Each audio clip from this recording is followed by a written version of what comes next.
De retour sur le plateau de KNFM, votre quotidienne tous les jours 18h. Et oui, 23h, on vous parle de ce qui se passe en Guadeloupe. Et là, on était dans un débat le temps que l'émission commence avec mon invité. On parlait du créole, vous l'aurez deviné. Je reçois le seul, l'unique, l'incomparable Benzo Kanoufé.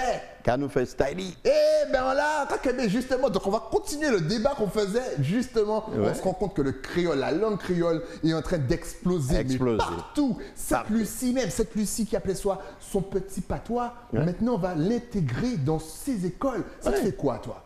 Ah oui, cette évolution. Ah ouais, ça me fait chaud au cœur. Ah ouais. Ça me fait chaud au cœur parce que je me rappelle à Sainte-Lucie, mais Sainte-Lucie parle à peu près le même créole que nous. Hein. Exact. Mais oui.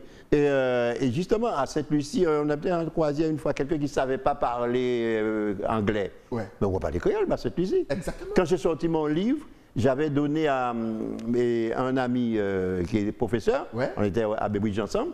Et il était professeur de français. Mais il avait une relation avec les gens de Sainte-Lucie, des profs de Sainte-Lucie. Okay. Quand il leur a apporté le livre, eh bien, ils ont commandé plus de 15 livres.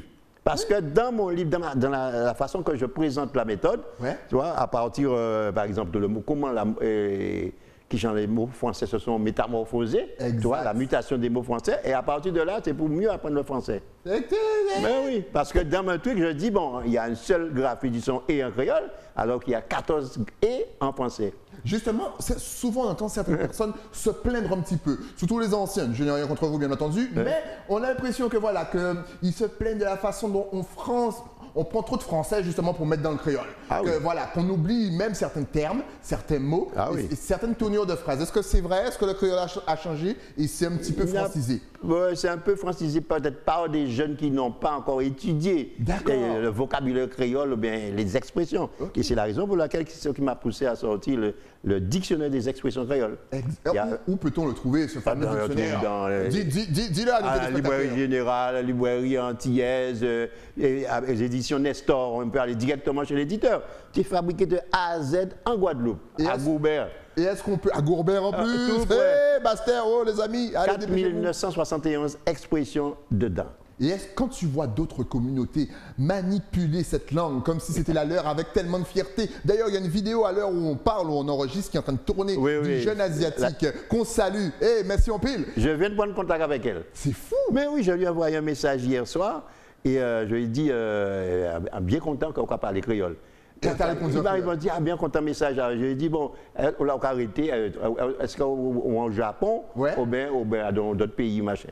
Mais comment elle a fait pour apprendre le créole? Tu lui as demandé? Le créole, c'est la langue la plus facile à apprendre. Mais là, après, elle est venue en Guadeloupe? On ne sait rien garanti. Là, il est sorti un mois, après, il va vendre maths là-bas, plein, ils vont marcher.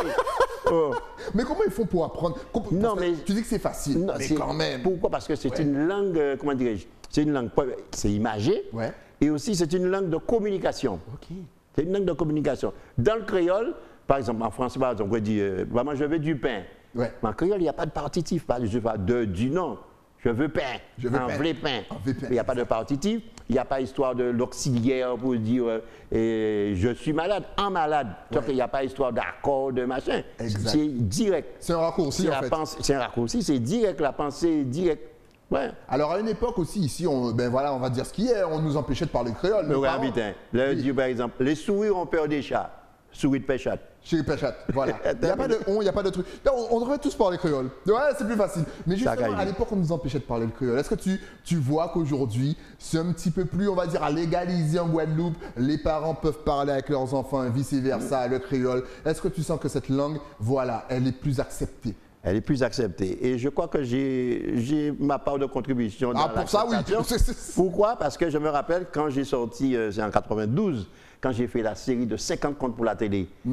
Mais les contes, c'était en créole. Exact. Alors, les parents qui empêchaient aux enfants de parler créole, ou bien acheter, etc., les enfants les voyaient scotchés devant leur petit écran, qu'à coûter moins qu'à parler contes là en créole. Vous ne pouvez pas dire tout le monde n'a pas dit. Donc, à ce moment-là, volontairement, je mettais des artifices, quand mettons en balai, en pilon. Quand il dit, maman, c'est quoi ça? Maman, là, tu es obligé d'expliquer, pourquoi, etc. Hein? Je suppose qu'on te contacte énormément sur les réseaux. Et je pense que surtout nos Caribéens qui sont un petit peu, qui ne sont pas forcément en Guadeloupe ou en Martinique, sont en France, je suppose qu'ils te demandent énormément de conseils. Beaucoup de conseils, aider les gens. Il n'y a pas longtemps, j'ai fait une traduction pour et Nathalie Léanzet, qui a sorti son bouquin sur l'édition Nathan. Ouais. Et j'ai même oublié le titre. C'est un conte, il y a de 210 pages. Là, et bon, il y a une fille, là, une jeune, elle est sur Paris. Elle m'a demandé, est-ce que je peux jouer le jeu comme, comment dirais-je, personne référente pour un jeu sur le créole. Ouais. J'ai dit, bon, elle m'a expliqué, il m'a dit, bon, il va dire quelque chose en français et les gens vont chercher comment on le dit en créole. Par exemple, dire, pour ta santé, il faut pratiquer une activité physique régulière. Exact. Alors, elle m'a dit, ok, d'accord, j'ai joué le jeu, par exemple, pour cette première phrase. Alors, elle a eu plus de 18 000 vues. Tu as vu? En 24 heures. 24 heures, 18 000 vues. Les gens ont répondu. Il y a 230 propositions. Et tout le monde, personne n'a trouvé ce que moi j'ai proposé après. Parce que tout le monde parlait de sport. Exact. On a dit une activité physique régulière. Il n'y a pas dit, ouais, faire sport. Si on a déboussé, il n'y a pas de sport, il faut faire travail, ou jardinage. Mais tu fais du sport en même temps. C'est vrai qu'on pense à sport tout de suite. C'est vrai ça. Physique, activité physique, c'est ça. Alors, tu ne restes jamais sans rien faire, forcément. Et là, on a reçu Mano, qui franchement... mon petit frère. Ton petit frère. D'ailleurs, il nous a expliqué comment le personnage de Mano est venu... C'était en blaguant entre vous deux. Oui. C'est extraordinaire. Donc, vous êtes attaqué au conte théâtralisé, c'est bien ça? Oui, donc, ça. Tu es comédien aussi, tu es un acteur. Si, bien entendu, est-ce que tu peux nous en parler? Parce que là, encore, tu parles aux enfants, c'est ton dada. Franchement, l'éducation qui grandit. Oui, moi, c'est 42 ans dans l'éducation. Mais je suis peut-être comédien aussi depuis mon jeune âge. Ma soeur et Jocelyne, Jocelyne et moi, on imitait tous les gens du quartier. Les gens, les grandes personnes, tel qu'a fait Maillot, qu'a fait telle façon de parler, la démarche, tout ça, on faisait du théâtre depuis tout petit, entre nous. Et ensuite, quand j'ai commencé à dire les contes, moi, je dis les contes d'une façon particulière. Parce qu'il y a lire un conte, dire un conte, raconter une histoire. Il y a aussi le conte théâtralisé en one-man show. Lorsque je raconte, je fais tous les personnages, je rentre dans la peau des personnages. Et justement, Mano, c'est un personnage que moi j'ai inventé. Mano, parce que c'est un monsieur près de chez moi qui... Mano, alors, mais Mano et autres contes, c'est un bouquet que j'ai sorti. Et là-dedans, quand je racontais l'histoire... J'ai fait du théâtre avec mes nièces et neveux. En 87, j'ai fait la grève des cochons. On a fait 5100 entrées en une semaine. Au Centre des Arts, en une semaine. Donc, ensuite, j'ai continué à faire avec mes nièces et neveux, mais avec mes enfants aussi, Sandrine et Christiana, qui sont conteurs aujourd'hui et auteurs. Elles étaient avec moi 7 ans, 9 ans, 87. Alors, après ça, j'ai eu plus d'enfants. Disponibles. Les enfants sont au collège, au lycée. J'ai fait avec mes élèves. En 98, je suis parti avec mes élèves et on était sélectionnés au Festival international de théâtre d'enfants à Toulouse. En 98, je suis parti avec les enfants de CE1. Et après ça, il n'y a plus d'enfants. Bon, j'ai fait de temps en temps avec mes classes au niveau de l'école même. Après ça, je dis, bon, je veux bien que les gens me demandent, mais quand est-ce que tu fais un spectacle pour enfants? Et ça fait longtemps aussi que Bensley me demande. Aussi, qu'on salue bien sûr le Comic Creole Show. Alors je dis, bon, mais j'ai pas d'enfant. Il dit, et c'est quand j'ai rencontré Claude Lafont, avec l'épouse Lilian Bougan, un message, dans une pièce de théâtre. Et ça m'a donné l'idée, je dis, bah, la façon que j'ai vu, j'ai découvert, c'est à ce moment-là je l'ai connu réellement. Il y a sa façon qu'il joue. On dit, bon, comment dire, compte à Timoun, théâtre à Timoun. En parlant Timoun disponible. Mais il y a un monde qui joue à Timoun. Alors, lui, il joue merveilleusement bien le rôle d'enfant. Il voit, mais il rentre. Mais lui, il rentre dans le personnage. Il m'a dit, lui-même, il ne veut plus faire de théâtre pour adultes. Là, c'est fini. Le rôle d'enfant. Là, c'est le rôle d'enfant. Et jusqu'à aujourd'hui, tous les enfants, lorsqu'on le voit, Mano. Mais bien sûr, on l'a même présenté sur le plateau avec le nom de Mano. Il nous racontait les anecdotes où les enfants sautaient sur lui. Les parents disaient non, mais arrête de te moquer du monsieur. Non, c'est Mano. C'est Mano. Regardez le replay, bien entendu, encore une fois, vous allez sur le YouTube de Éclair et c'est parfait. Alors, apparemment, bien sûr, il y a une morale à la fin de chaque pièce, de chaque conte. C'est important de faire passer quand même des messages. On s'adresse aux enfants. Quels sont les messages que tu aimes faire passer? Eh bien, les messages sur le comportement dans l'éducation, de ne pas désobéir, et le mensonge, et le partage, tout ça, sur le partage, il faut partager, il faut pardonner, il faut respecter, tout ça, tous ces messages, parce que le conte fait partie de notre éducation. Hein. Exact. Le conte, c'est son rôle hein, dans l'éducation des enfants. Hein. Ça s'apprend de devenir conteur ou c'est naturel? Si on n'a pas la touch et le ton, la voix, on ne peut pas devenir conteur. C'est naturel, et, mais on peut former des conteurs. Okay. J'ai mon ami Edgar Ferrus. Il est en train de former. Il y a 2 filles là qui sont très bien là, avec Contacaz. Oui, on peut former des conteurs. On peut former. C'est-à-dire, mais quand même, pour être un bon conteur ou une bonne conteuse, il faut avoir un soupçon de comédien en toi, de comédien, le sens du rythme, de l'imitation, etc. Il ne faut pas avoir peur, etc.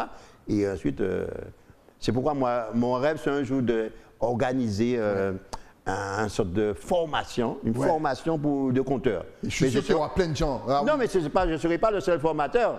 Donc, c'est tous les conteurs, notre collectif de conteurs, avec Ferrus, Fayot, Tijan, etc., tous les autres. Mais pour pouvoir que chacun apporte son style, etc., pour pouvoir découvrir comment tout ça. Mais il faut mettre ça sur pied, les gars. On a un couvre-feu confinement. Vous avez le temps d'écrire. Et puis après, lorsqu'on sort de tout ça, il faut balancer tout ça. Petite question personnelle. Il est passé où, Tichabin? Tichabin? Tichabin. Il ne se rappelle même pas de son personnage, Tichabin. Tichabin. Tijan ou bien Tichabin? Non, pas Tijan. C'était Tichabin. Tichabin va à la rivière. Tichabin fait ceci dans les années 80-90. Que tu racontais à tes élèves à l'école de Bouillon. Mais oui, le Tichabin, c'était moi. C'était toi? C'était moi. Mais qu'est-ce que tu deviens? Pourquoi tu n'écris plus de Tichabin? Non, c'est parce que quand j'ai vu le personnage de Mano, ça englobait tout ça. Ensuite, j'ai mis aussi Zazout. J'ai fait l'expérience. Donc Tichabin, pour l'instant, il est sur. Non, c'est Mano qui. C'est Mano qui a pris le rôle de Tichabin. Il s'en rappelait même pas. Moi, Tichabin, maman. Mais oui, parce qu'il a été mon élève. Mais bien sûr, oui, j'étais son élève. Oui. Et j'étais fan de Tichabin. Justement, parce que dans le futur, là, tu as fait des contes, tu as fait les dictionnaires en créole, tu fais des contes théâtralisés pour les enfants. Est-ce que dans le futur, tu vas recommencer, je ne sais pas, des bandes dessinées? On a déjà fait appel à toi, peut-être? Ah oui, pour les bandes dessinées. Pour les bandes dessinées. Si, j'ai fait avec Suga, on a fait des performances. Par exemple, je suis en train de raconter une histoire et Suga en même temps en train d'illustrer. Excellent. Et ensuite, quand on a fait les grandes, quand on a fini, les enfants présents, ils sont venus pour, pour le coloriage. Et même des dessins animés, ça t'est passé par la tête de... C'est mon plus grand rêve. C'est dessin animé. Vous imaginez un dessin animé créole le matin pour vos enfants avant qu'ils aillent à l'école en créole? J'ai des contacts, il y a des gens qui veulent faire des contacts, machin, mais j'ai bon espoir que ça se fera. Un jour arrivera pour le dessin animé. Chaque week-end, il est. De toute façon, c'est des Benzo. Mango et Zaboka qui fleurir en même temps. Mango Cabon en mai et Zaboka Cabon ici en septembre. Excellent. En tout cas, exactement. On vous rappelle en tout cas qu'il y a le dictionnaire du créole disponible un petit peu partout, qu'il y a les contes théâtralisés pour vos enfants, que Benzo, bien sûr, vous. Il y a une dizaine de livres de contes aussi. Hein. Voilà, une dizaine de livres de contes. Qu'est-ce qu'il y a encore sur Internet? Tu es aussi très actif. Oui, j'ai ma page YouTube. Exactement. Sur ma page YouTube, j'ai des contes. J'avais fait des vidéos de contes. On voit tous les personnages. Compère lapin, compère zamba, compère macaque, compère cochon. On voit tout la diablesse, diable, tout. Exact. Il y a 15 contes comme ça théâtralisés et filmés. Mais ce n'est pas filmé en théâtre, hein, c'est vraiment filmé dans la nature. On a tourné dans la rivière, dans le jardin. La poule de Monsieur Hervé, eh bien, on voit une vraie poule, un vrai poulailler et tout ça. Voilà, donc sur les réseaux, il est disponible. Donc n'hésitez surtout pas d'ailleurs, c'est le moment de donner tes adresses sur les réseaux sociaux. Si on veut te suivre, te poser quelques questions, peut-être sur apparemment tu es très disponible. Ah oui, je réponds à tout. Est-ce que tu as Facebook, Twitter ou même YouTube? Dis-nous tout de toute façon. Oui, voilà. Ça va s'afficher juste ici. Oui. Sur Benzo le compteur plein, c'est ma page Facebook. On a Benzo plein. Aussi là, ça c'est Instagram, c'est ça? Exactement. On a Benzo le compteur sur YouTube. Sur YouTube, c'est la page. Sur YouTube. Mais il n'y a pas longtemps, on m'a mis, c'est mon ami Raymond Philogène m'a invité sur Telegram. Ouais, tout ça aussi. Mais toi, on t'attend sur TikTok. Franchement, les jeunes, mettez Benzo sur TikTok. Je pense que, surtout les petits. Mais j'avais fait, c'est TikTok ou bien, c'est TikTok même, oui. C'est TikTok. J'avais fait une série pour France Télévisions. Ouais. Une série de TikTok, tout ça. Ah, ben je te vois bien sur TikTok. Oh là là là. J'avais fait une série sur les expressions. Ouais. Ouais. Ah ben, et donc on va rechercher tout ça d'ailleurs. En tout cas, connectez-vous parce que vraiment c'est un pilier, c'est un monument de notre langue, de notre notre culture. On ne peut pas parler de créole en Guadeloupe sans parler de Benzo. Merci pour ton travail. Merci d'être venu sur le plateau pour nous partager ta bonne humeur. Et bien sûr, merci pour le travail que tu fais auprès des enfants. C'est excellent. Nous, on se retrouve bien entendu avec un nouvel invité. Mais ça après quoi? Après la pub. À tout de suite.